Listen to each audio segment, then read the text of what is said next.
Hello friends, હું કલા રામોલિયા સુરતથી કુકિંગ સ્ટુડિયો બાય કલામાં તમારું સ્વાગત કરું છું. આજે આપણે બનાવીશું.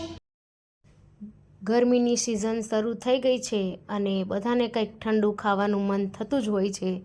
તો આ એક એવી રેસીપી છે જે તમને ગેસ પણ નહીં થાય અને ખાવાનું પણ સરસ પચાવશે અને ઘરે સરળતાથી બની જાય છે અને સસ્તું પણ બને છે બજાર કરતાં. તો તમે જોઈ શકો છો કે કેટલું સરસ લાગી રહી છે આપણી જીરા લીંબુ સોડા અથવા તો શરબત. તમે કંઈ પણ બનાવી શકો છો. તો તમે જોઈ શકો છો કે કેટલું સરસ આપણું આ શરબત અને સોડા બની ગયા છે. તો આવી સરસ રેસીપી જોવા માટે મારા વિડીયોને પૂરો જોજો. તો ચાલો જોઈ લઈએ રેસીપી. અને તમને જો રેસીપી ગમે તો મારી ચેનલને લાઇક, શેર, સબસ્ક્રાઈબ અને કમેન્ટ કરવાનું ના ભૂલતા. તો એના માટે મેં અહીંયા 1 વાટકી જેટલું જીરું, જે આપણે વઘારમાં ઉપયોગ કરીએ છીએ, એ લઈ લીધું છે. તો એને આપણે એક બાઉલમાં લઈ લેશું અને તેમાં આપણે પાણી ઉમેરી આશરે 1.5 કપ જેટલું મેં અહીંયા પાણી ઉમેરેલ છે.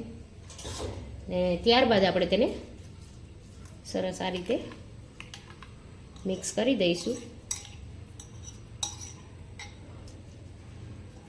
અને હવે આને આપણે 3 થી 4 કલાક માટે પલળવા રાખી દઈશું. લઈ લેશું.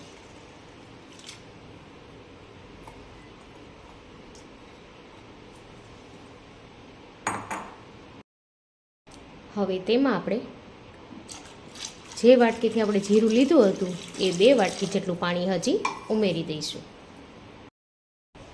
અને હવે આપણે આ જીરાવાળા પાણીને ઉકળવા માટે મૂકી દેવાનું છે.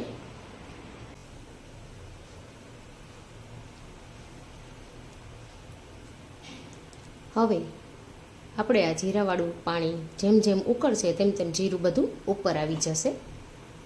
તો આપણે તેને એકદમ સારી રીતે 10 મિનિટ સુધી ઉકાળવાનું છે.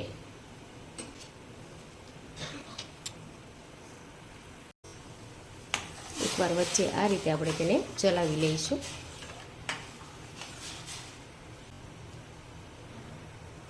તો તમે જોઈ શકો છો કે ધીમે ધીમે આપણું બધું જીરું ઉપર આવવા લાગ્યું છે.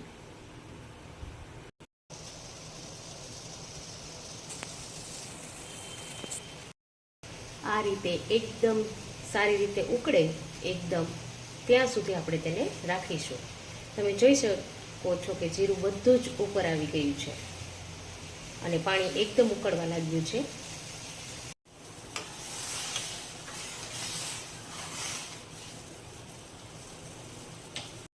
તો હવે આપણે પાણી સરસ ઉકળી ગયું છે તો ગેસ બંધ કરી દઈશું અને આ પાણીને આપણે નિતારી લઈશું.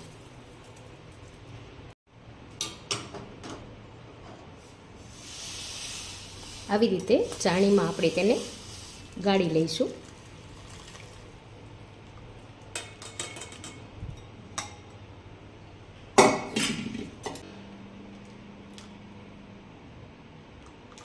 તો અહીંયા આપણું પાણી સરસ ગળાઈ ગયું છે અને આ જીરું જે વધેલું છે તેને આપણે થોડું પાણી નીતરી જાય એટલે સૂકવી દઈશું અને તેને છાશનો મસાલો અથવા તો ભરેલા શાકનો મસાલો કોઈ પણ વસ્તુ બનાવવા તમે ઉપયોગમાં લઈ શકો. આને પાણી નીતરી જાય એટલે સૂકવી અને કોરું કરી લઈશું અને ત્યાર પછી તેનો ઉપયોગ કરીશું.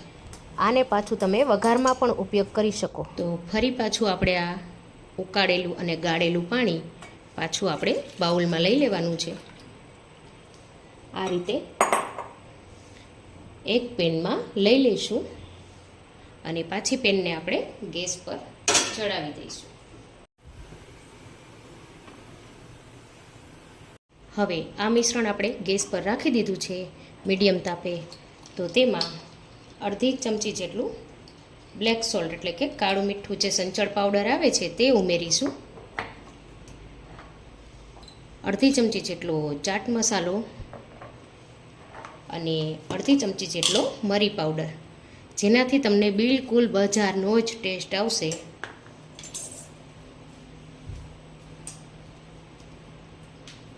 હવે આ બધી વસ્તુઓને ઉમેરી આપણે સારી રીતે એકવાર આ રીતે મિક્સ કરી લેવાની છે. તમે જોઈ શકો છો કે કાળી સોડા જેવું જ મિશ્રણ સરસ બ્લેક બ્લેક દેખાઈ રહ્યું છે.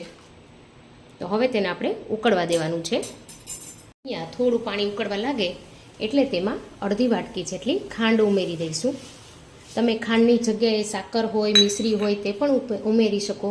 અને બહારવાળા તો સેકરીનનો જ ઉપયોગ કરે છે, પણ આપણે પ્રોપર હેલ્ધી બનાવવાનું છે એટલા માટે આપણે અહીંયા ખાંડનો ઉપયોગ કર્યો છે. અને હવે જ્યારે ખાંડ ઉમેરીએ ત્યાર પછી આપણે તેને એકવાર સારી રીતે મિક્સ કરી લઈશું.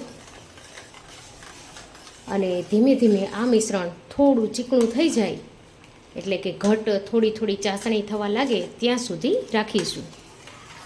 તેને પ્રોપર બનતા લગભગ 10 મિનિટ જેટલો ટાઈમ લાગે છે.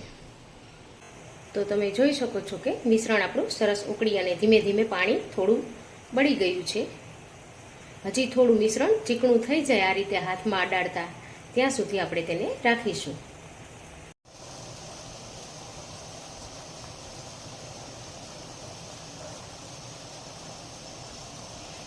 હવે 10 મિનિટ ઉકળ્યા બાદ તમે જોઈ શકો છો કે મિશ્રણમાંથી અડધું મિશ્રણ જેવું થઈ ગયું છે. આપણે અહીંયા ચાસણી નથી લેવાની, ખાલી ચીકણું થાય એટલું જ રાખવાનું છે.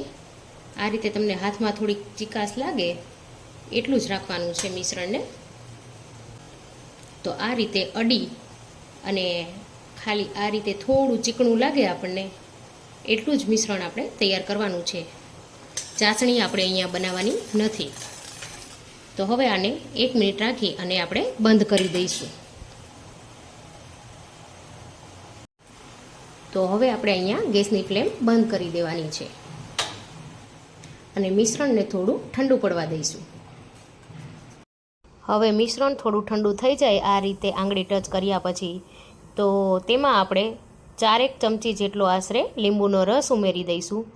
લીંબુનો રસ તમારે મિશ્રણ ઠંડુ થાય પછી જ ઉમેરવો, નહીતર આ મિશ્રણમાં કડવાશ આવી જશે. એટલે તમારે લીંબુનો રસ પાછળથી જ ઉમેરવો અને પાછું આપણે તેને એકવાર ગાળી લઈશું, જેથી કોઈ વધારાનો કચરો હજી રહી ગયો હોય તો તે નીકળી જાય.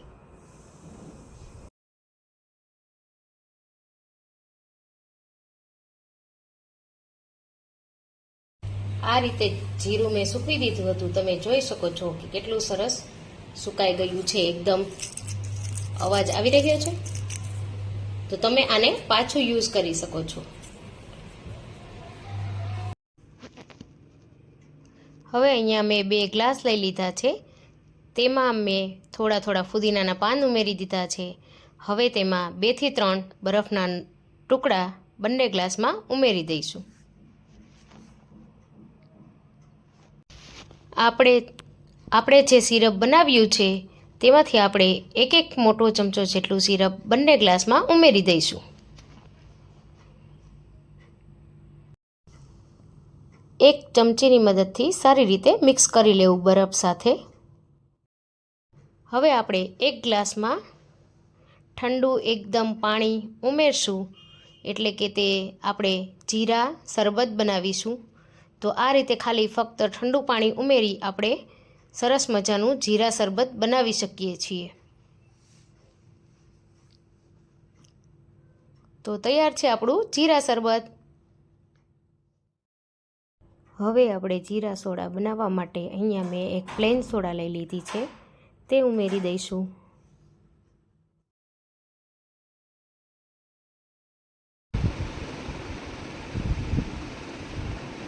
તો તૈયાર છે સરસ મજાની જીરા સોડા. તમે જોઈ શકો છો કે કેટલી સરસ લાગી રહી છે. તો તમે પણ જરૂર ટ્રાય કરજો. હવે આપણે જે લિક્વિડ વધેલું છે તેને આપણે એક બોટલમાં સ્ટોર કરીને રાખી દઈશું.